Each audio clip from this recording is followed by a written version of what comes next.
Hello dear student and friends, welcome to my YouTube channel. इस video में हम भौतिक तथा रासायनिक परिवर्तन के बारे में पढ़ने वाले हैं। इम्पोर्टेंट टॉपिक है सभी विद्यार्थियों के लिए, ठीक है। हालांकि यह वीडियो भाग 4 है, क्लास 9 के लिए।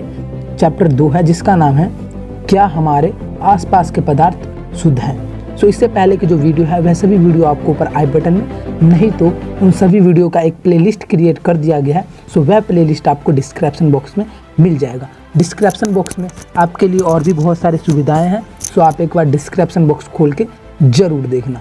तो चलिए टाइम वेस्ट किए बिना वीडियो स्टार्ट करते हैं। सो पहला टॉपिक है हमारा भौतिक गुण, ठीक है। भौतिक गुण क्या होता है, ठीक है, जैसे कि थंबनेल पर भी लिखा हुआ था। तो ऐसे गुण जिनका हम अवलोकन एवं वर्णन कर सकते हैं, जैसे कि रंग, कठोरता, दृढ़ता, बहाव, घनत्व, द्रव्यनांक, क्वांथनांक इत्यादि। ऐसे गुण को हम भौतिक गुण कहते हैं, ठीक है। इस प्रकार के कुछ गुण हैं, ठीक है। तो जैसे कि रंग, कठोर, दृढ़ता, बहाव, घनत्व, द्रव्यनांक, ठीक है। द्रव्यनांक का मतलब होता है गलनांक। तो इस प्रकार के गुण को हम भौतिक गुण कहते हैं, ठीक है। भौतिक गुण कहते हैं। आप नोट्स बनाने के लिए इनका स्क्रीनशॉट ले सकते हो, नहीं तो आप हमारे टेलीग्राम ग्रुप में ज्वाइन हो सकते हो। वहाँ पर नोट्स का PDF अपलोड कर दिया जाता है और भी क्वेश्चन पेपर भी अपलोड कर दिए जाते हैं, ठीक है। तो टेलीग्राम ग्रुप का लिंक डिस्क्रिप्शन बॉक्स में मिल जाएगा। सो आप इनका एक स्क्रीनशॉट लेकर के नोट्स बना सकते हो।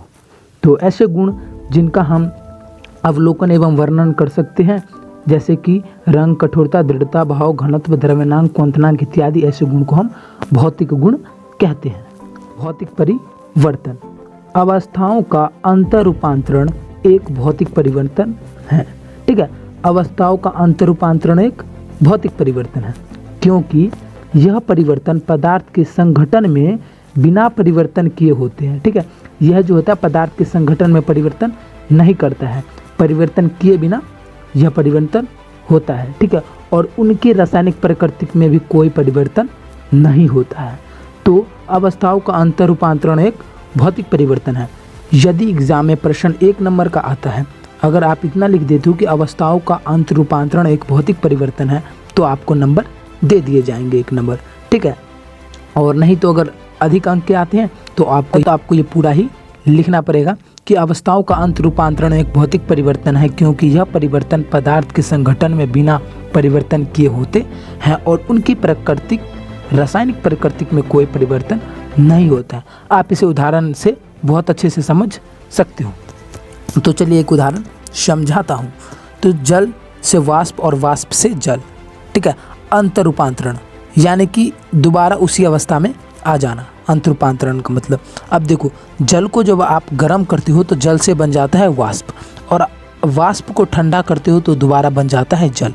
तो यहाँ पे क्या हुआ, पदार्थ का अंतर रूपांतरण हो गया, मतलब दोबारा उस अवस्था से इसी नए वाले अवस्था में आ गया, ठीक है। तो पदार्थों का अंतर रूपांतरण एक भौतिक परिवर्तन है। चलिए और उदाहरण लेकर के समझाता हूँ। भौतिक परिवर्तन के अन्य उदाहरण हैं। पहला है बर्फ का पिघलना। बर्फ का पिघलना भी एक भौतिक परिवर्तन है, क्योंकि बर्फ पिघल जाएगा और फिर दोबारा उसे ठंडा करोगे तो दोबारा बर्फ बन जाएगा, यानी कि पानी से बर्फ बन जाएगा, ठीक है। तो बर्फ का पिघलना एक भौतिक परिवर्तन है, ठीक है। यहाँ पर भी अंतर रूपांतरण होता है।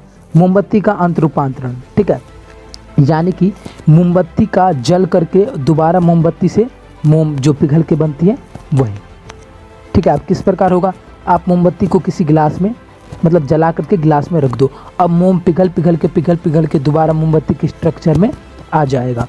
तो यह मोमबत्ती का जल करके यानी कि मोमबत्ती का अंतर रूपांतरण एक भौतिक परिवर्तन है। रासायनिक परिवर्तन, ठीक है। रासायनिक परिवर्तन, रासायनिक परिवर्तन पदार्थ के रासायनिक गुणधर्मों में परिवर्तन लाता है तथा एक नए पदार्थ का निर्माण करता है, ठीक है। रासायनिक परिवर्तन पदार्थ के रासायनिक गुणधर्मों में परिवर्तन लाता है और एक नए पदार्थ का निर्माण करता है, यानी कि वह पदार्थ, 2 पदार्थ जल करके आपस में और एक नए पदार्थ को का निर्माण करता है जिनका रासायनिक गुणधर्म जो होता है वह उन दोनों पदार्थों से अलग होता है। ठीक है, तो हम इसे कहते हैं रासायनिक परिवर्तन। रासायनिक परिवर्तन को रासायनिक प्रतिक्रिया भी कहा जाता है। ठीक है, रासायनिक परिवर्तन का एक तरफ से दूसरा नाम हो जाएगा रासायनिक प्रतिक्रिया। ठीक है, आप इस प्रकार से भी बोल सकते हो कि किसी पदार्थ का जलना और जल करके एक नए पदार्थ का निर्माण करना रासायनिक परिवर्तन कहलाता है। सिंपली अगर 1 से 2 नंबर के क्वेश्चन आते हैं तो आप इस प्रकार से लिख सकते हो कि किसी पदार्थ का जलना और जल करके एक नए पदार्थ का निर्माण करना रासायनिक परिवर्तन कहलाता है। तो चलिए रासायनिक परिवर्तन का 1-2 उदाहरण देख लेते हैं।